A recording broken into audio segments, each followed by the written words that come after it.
The first thing he noticed was how wrong the shape looked on his sonar. He was mapping a remote alpine lake in Austria, expecting nothing more than rocks and sunken logs. But instead, there was something massive, perfect, unnatural. At 60 feet down, he realized what he was looking at. A giant bronze church bell, buried beneath the lake. And it wasn't alone. A chain led straight into the abyss, and he followed it.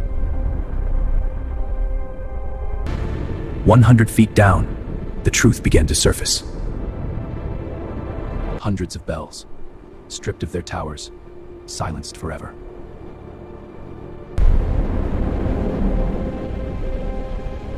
This wasn't an accident. During the war, church bells were stolen and melted into weapons. But here, they chose defiance instead of surrender.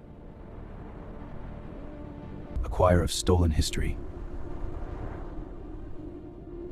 preserved in silence.